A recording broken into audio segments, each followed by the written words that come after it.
Welcome once again to Profiles. I'm your host, Ed Hyland, and today we'll test your knowledge about the boundaries of reality. Our guest today specializes in changing space and time, you might say, by creating virtual worlds. Chris Stapleton does far more as the director of the Media Convergence Lab at the Institute for Simulation and Training, and also as a professor for the Film and Digital Media School at UCF. And I want to thank you so much for coming by, Chris, and sharing with us just so many things that you've had going on. Now, you've worked for Universal, Disney, you've had a lot of different contacts out there in this world. But it's changing now. First, give us kind of the big picture of what IST and the Digital Film and Media School is up to these days. Just in 10 seconds or less, give us all that information. Well, there's a lot of convergence happening, and that's our middle name, Media Convergence Lab. It's converging into core technology, but it's applying to very diverse application. But there's certain things that there's a common element in everything. With everything constantly changing, the constant state of innovation, the commonality is the human being and the human imagination. And one of the very important things where simulation as a technological tool in the School of Film and Digital Media as an expressive media converge is exactly at that point, is grabbing the imagination of us as human beings and bringing them into alternate realities with a technological kind of presence. We had a little discussion beforehand about my use of the term virtual, because it's more than that. Build on that one for us. Right. Well, the virtual reality, which is basically a lot of game technology and visuals, is also called simulation in the military world. It is simulating or mimicking reality. Well, the best thing about virtual reality is that it's not real. You can go anywhere, any place with that. However, it's still a disembodied experience. You have to give up reality to go to this alternate virtual reality. What mixed reality has come through with Milgram's kind of approach is that you have virtual, you have real. Is there a way to get a spectrum between the two? In the early 90s, Boeing started to work on a concept called augmented reality. Let's take my physical reality and bring virtual elements into that physical reality. Let's say I'm fixing an airplane engine. I can be able to bring data and knowledge to that engine that I'm working on hands-free with augmenting the reality. And then Canon started working with another part, which is augmented virtuality. Instead of putting virtual things in real places, they put real things in virtual places, and that's called augmented virtuality. And so there's all these different nodes in the spectrum. Mixed reality is the entire spectrum. And for the military, it comes down to three different types of simulation. One is the virtual simulation, which is done with pixels and digital technology. The other is live simulation, which is a physical reality. And the other one is constructive simulation. That is working with data that is embedded in both the real and virtual world. And we need all of those things to operate in the world of the future, in the war of the future, in the interaction and entertainment of the future. And it all comes down to the same common denominator, is how do we interact, how do we communicate with each other in those worlds. It seems like a lot of the roots to all of the different areas kind of begins on one side with the military, trying to find some ways to save money, how can we do things, and then B, on the game side. And as the technology, and I'll go way back to say, 1980 or something, when a lot of the computers and things became a little more accessible to the home buying public, we started saying, okay, now there's more of a crossover. What is a game on one side may be the way to save some money on the military side, and you started seeing them go in both directions there, and a lot of it's happened right here. Well, you see a lot of the techniques and technology crossing those boundaries. You don't see a lot of people crossing those boundaries. It's like a foreign country, and a foreign language, foreign business. Everything is very different in the military and the entertainment. For instance, entertainment, its business model is let's repeat success for success. The military can't repeat success. If they do, you can't fight the Vietnam War like World War II. You can't fight the Gulf War like Vietnam. You always have to be looking ahead into the future. And so the technology that the military uses is making creative leaps. They are the visionaries for the technology because they're looking 20, 30 years ahead. The entertainment industry is looking at how does it work now? How do I make money now? How can I fascinate someone now? And so they are all about the creative application of that. So what's happening is the technological transfer from military to entertainment, then there's a creative transfer from the entertainment to the military. And because the military developers would say, wow, we're doing all this sophisticated technology, but it doesn't look as cool as those games. Why not? And you just say, well, how many artists have you hired? Artists? And so that's where I come in. I come in from I'm trained as a fine artist. My background training is in New York theater and film, feature films, Broadway. Went to LA working on theme parks, and from there went around the world building theme parks, which was basically my media convergence laboratory for the 90s. I worked with $1 million budget, $100 million budgets, every technology under the sun. There is not a technology out there that entertainment can't use. It's just a matter of how. And so from that point, I realized that with entertainment trying to repeat successes, it's not really a formula for innovation. But the military had this formula of let's think 30 years ahead and work backwards, combining some of those processes. But it's a double-edged sword. You got to take the right parts from the right industries to really kind of go and move ahead. And so what I saw that it wasn't happening in any industry or any university or any place. And so I came, after Islands of Venture, after opening that was kind of like, it's not just because I helped build it, it's probably one of the greatest theme parks in history. That was a great project to close that chapter of my life on. And I wanted to see an experiment to see if I can create a laboratory that's a cross-disciplinary laboratory, science, art, engineering, bring professors out of the ivory tower, the industry people out of the trenches, and get to some middle ground to really kind of propel it forward. Because we were able to do that model in the 90s with a group called Toy Scouts at IST. That's when Dr. Moschel was the head of the Visual Systems Laboratory. Virtual reality was very, very new, and we combined the right equipment with some researchers and some young minds. And that's the one thing I realized is the ingredient for innovation is that it's not just the next generation technology, it's the next generation talent. And that's what brought me to the University from Industry, is that we really need both. If you look throughout all history, we are inventors and we're innovators. We're rarely innovators of our own inventions. We don't see the huge impact of the technology that we would create. We rely on the next generation. And if you track back most inventions, it usually takes around 20 years to be an innovation from when it's first publicly disclosed to when it becomes a big part of our lives. And that's usually because it takes 20 years for someone to grow up. And that's usually a standard model. If you take a look at, Marconi and the radio, if you take a look at Sutherland and the mouse and the visual graphics, if you take a look at, all these types of things. Some vary, but it's pretty fascinating. Go ahead, I'm sorry.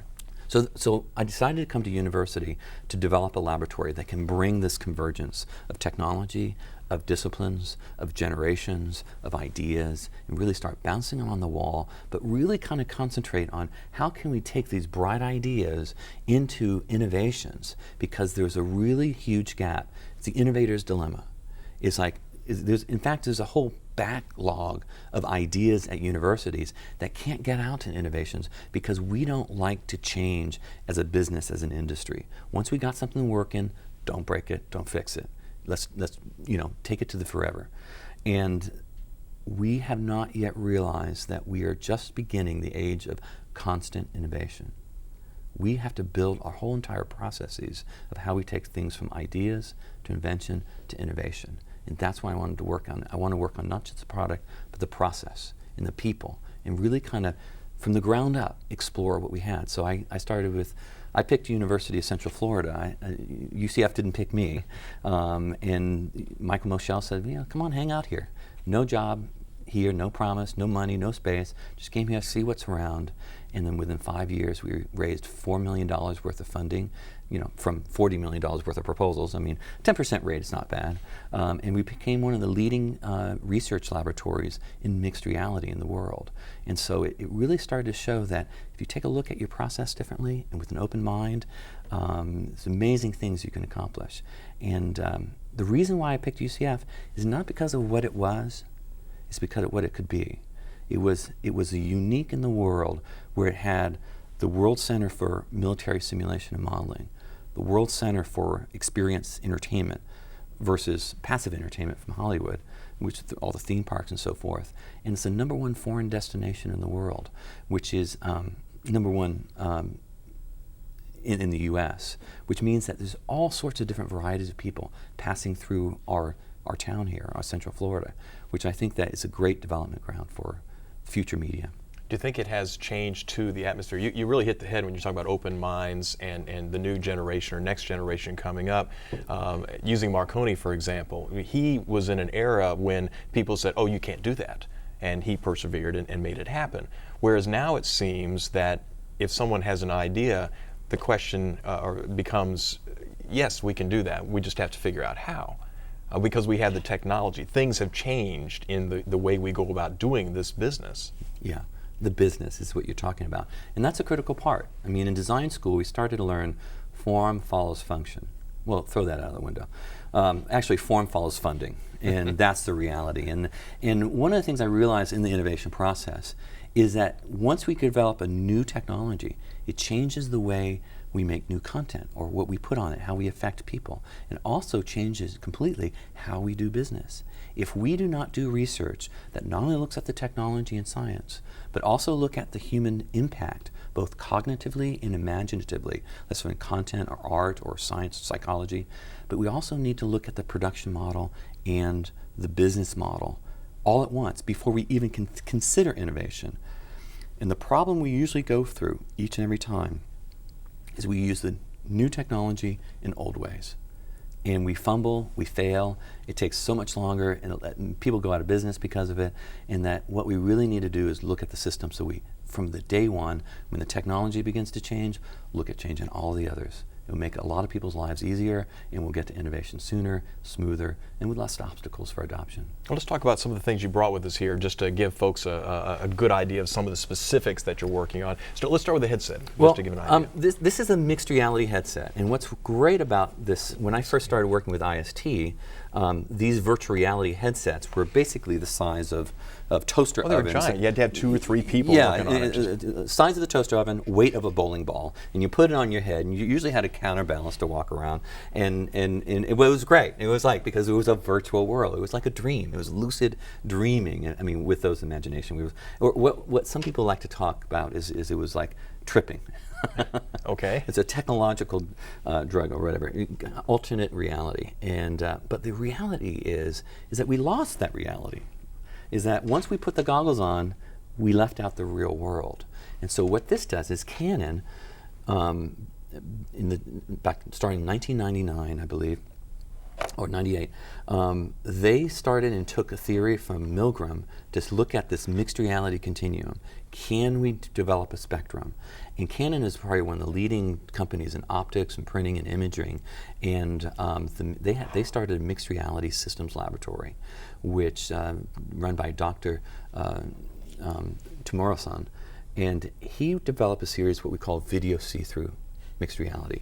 There are 2 cameras for stereo optics in these 2 holes here, and so that sees the world. And so when I can capture and put this on, I see the real world as it is through video cameras. But it first goes through a computer and comes back to displays, so that I can also mix virtual reality in here, so that I can be in here with you, see you, talk to you, gesture, but also have virtual objects interacting. And I can have any percentage of real and virtual. But what's the most important thing about mixed reality is that it's allowed to create and bring the reality that's most important to that virtual world, and that's human-to-human interaction. Because it's no longer computer-human interfaces, it's human-to-human interfaces via computer. It's a whole different way to approach that, and that opens up whole new floodgates. And then with that, you can also work with constructive simulation. And one of the things I know you're working on, let's talk a little bit about the Mr. Mount project, which gets back into the technology and the creativity side, perhaps lending itself to a military, in this case, a training usage. Well, Mr. Mount means mixed reality and military operations in urban terrain. That's where a Mount site is usually where they take the Army to do live simulation practices and develop, go around with guns and shoot blanks and look for the enemy. And that's where you've blood, the sweat, the heavy breathing, the running. You really get a physical experience. It's very hard and very difficult to do in live simulation. They have virtual simulations called battle labs that they go into air conditioning buildings, put on the virtual reality head mount or a screen, and then casually go through a military operation. casually. It's not casual As business. casual as the military, yes. So what we wanted to do was to bring both of them together, and Mr. Mount brings with the ability of mixed reality this virtual assets, virtual insurgents, virtual explosions, virtual buildings in the physical reality of searching around, ducking behind pieces, looking at and communicating with each other in a live aspect to create what we call a human experience modeler for the dismounted soldier. How can we create an environment that's close like the combat reality, that's a mixture of live, constructive, and virtual simulation, and develop the future type of warfare, and to see how the human adapts, and to do future visualizations of new technology. So having seen the set where this is set up as far as part of the demonstration, it is still amazing. I understand how it all works, to see the fact that you have basically some plywood walls that are set up with some holes cut out of them, but yet what you see through the mount, what you see through the computer, is a series of textured walls that have different colors, and the windows have shades, and Right. there are doors, and there are all these things that are virtually inserted into the picture. And like I said, and then you put people in there that either are shooting at you or you have to shoot at them. What's great about this technology, and this is where the convergence comes in, since I'm looking through cameras, I can take 100 years of film and television techniques and apply it to the simulation. And that's what's excellent, is that we're able to bring in a lot of creative techniques, because with television and film, it's had 100 years to artistically maturate, which to come into a very compelling, as Arthur C. Clarke says, any advanced technology is indistinguishable from magic. They're able to produce the magic behind the eyeballs, because that's where it really works. When I work with stereoscopic views, I see two-dimensional views. I don't see a three-dimensional views. It's when I see it through two different eyeballs that inside my head, it becomes a virtual, immersive 3D environment. And so it's both our cognitive and our imagination that really makes the technology work. And that's the center of my research, is the imagination, is story, which drives the imagination, and play, which is the physical, interactive, tangible exchange with interactivity. A long way from the Viewmaster of the 60s, which that front thing kind of reminds me of a little bit. Wanted to talk also about, we have to talk about the dolphin since it's here. Now this is kind of jumping a little bit from what we were talking about No, here. it's not jumping at all, actually. Okay. Because we're away from the video game, the thumb-twitching video game world, this is not intuitive. A game pad, and twitching. I thought that was genetic these days. No, it's actually an acquired skill, a very adaptive thing, because you can bring a teenager in, and we had a game pad in a mixed reality world where I'm working with an aquarium full of dolphins, and I'm talking with dolphins. A game pad is a two-dimensional device, because when we see it through a desktop monitor, that's a 2D interface. We see a 3D world through a 2D interface by a three-dimensional person. I need to be a three-dimensional person with a three-dimensional world, and nobody understands that better than preschoolers, young kids, and old kids like senior citizens. And they are not used to adapting their body to the technology. The technology has to adapt to them. And so when we had some preschoolers in this talking to the dolphin, we brought a gamepad, and it was very difficult for them to deal with. It wasn't intuitive. Then we brought in a gun, which is a toy gun, which is very intuitive three-dimensional interface. Guns with preschoolers are not a good idea. No. The metaphor, even if we had it as a sonar gun, because dolphins talk in sonar. So what we ended up doing, and one of the things that we realized, is that with mixed reality, we can make anything an interface. So what do they understand? Well, a stuffed plush doll of a dolphin. So this is their interface. And so my goal in the game is to talk to the dolphin, to tell it go left, go right, hit the ball into the target, and of course if the shark comes by, shock him. Oh, okay. I was going to say run away, but Well, different game. You can run away, but you won't score very well Exactly. that way. It's not good for making points. So we gained some technology of the dolphin. So to tell it to turn right with any other device, it's like, well, what? His right, my right, left. I mean, here it's very intuitive. It's tangible. It's three-dimensional. I don't even have to look at it to operate it. I have 1 degree level of accuracy just by pointing. My hand, my body, and my mind has so much level of sophistication in such an intuitive fashion. I don't have to oversimplify it like a two-dimensional GUI or graphical user interface. I can use very intuitive stuff. So I tell it to turn right, I press the right palm. Turn left, press the left palm. Tell it to hit the ball, hit the nose, till I shock the shark, hit the tower. Very simple, very intuitive. That's all we have to tell them, and it's done. And so and this worked just as well on anybody, and which was interesting. So that's one of the things that we want to start to look at, is to break down and expand the bandwidth between what's inside the computer, which is expansive, and what's inside the mind, which is expansive, through the body, which is very sophisticated, through an interface that is still in the dark ages.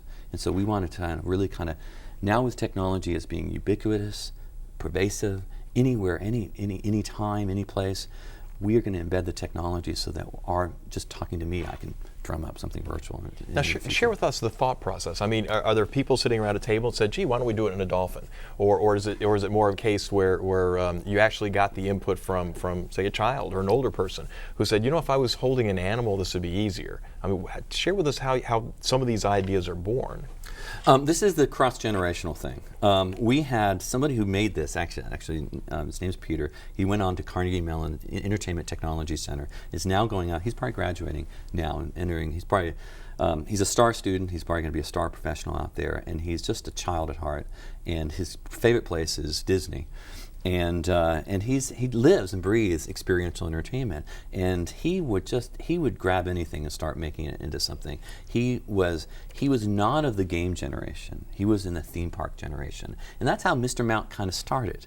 I was talking to the chief scientist of STRICOM, which is the military simulation command, and I said, well, there's other people doing virtual reality, even augmented reality. How can we distinguish ourselves? And he said, everybody else sees simulation as a video game. Why don't you look at simulation as a theme park? And so that opened up all sorts of different areas. And since I had lots of experience in that, and so the whole physicality about that. So one of the students coming by and saying, this doesn't work, that doesn't work. Let's get a doll. I mean, we're doing the dolphins. Let's make a dolphin interface. It's obvious.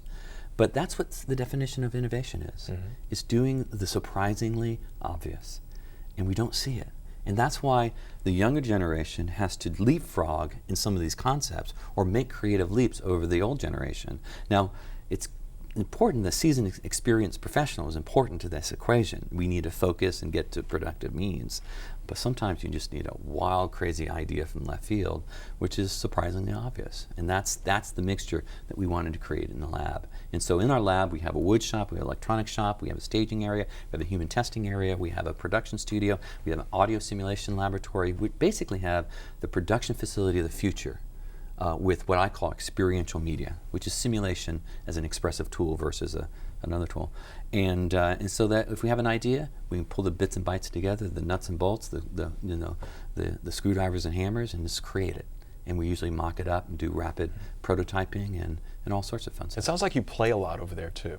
Am I wrong? That's another aspect of my research. Imagination, play, and interactive story. Those are the key concentrations I do on research.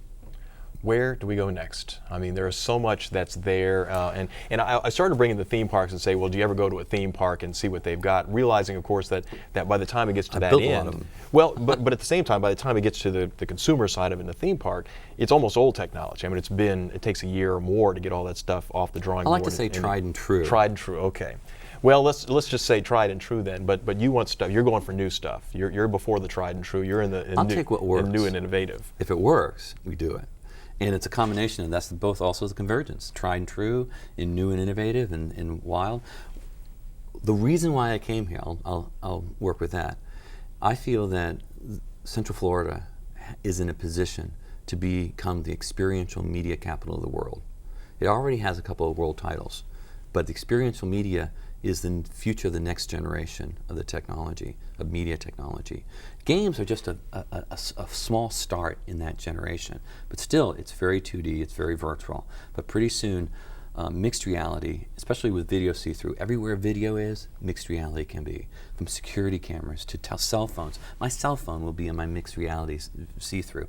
That's going to be more ubiquitous than just plain old VR. And so UCF, with its center of concentration and being the center of Central Florida, is in the prime area, and that's why I'm here. That's why I'm trying to bring all the schools together at UCF to really kind of bring all these different types of minds to all these different applications and develop the future. And one of the important things that Media Convergence Laboratory does is adds, you can have all the prerequisites for an innovation center, but you need one thing to make it all work. You need the churn factor. You need to bring people in and throw ideas around and mix the pot. And so right now we're looking at training, we're looking at education, we're looking at entertainment, we're looking at cognitive rehabilitation, we're looking at teaching pre-literate language skills to kids with communicative disorders. We are looking at all different aspects. We're looking at marketing. We're looking at how car dealers sell their cars, all new different ways. And so that's what's pretty exciting. So with all of that, we're not only going to go and take experiential media to billion-dollar markets, which the game and film industry is in, we're taking them to trillion-dollar markets, the markets that I call are experience-based. We're talking about museums, which are a $16 billion industry. We're talking about tourism, which is a $50 billion industry. We're talking about conventions and conferences, which is a $1.1 trillion industry worldwide. I mean, to stop at modeling simulation, which is $6 billion, in games, which is a little over $10 billion, those are minuscule compared to what the possibilities are. So we have the theme parks, we have the military training, we have humanity passing through our gates every day as a tourist destination and a convention destination. It's amazing things we can do. It seems like we need to get you back here every couple of months just so we can check and find out how the progress is going on all those plans you've just unveiled for us. There's only so much I can bring here, but we'll work on it though. Chris Stapleton, thank you so much for coming by and continue the work at MCL, IST, and the Digital Film and Media School. Yeah. Thank you so much. Absolutely. Appreciate it. And I want to thank you for joining us as well. I'm Ed Highland. Join us next time on Profiles.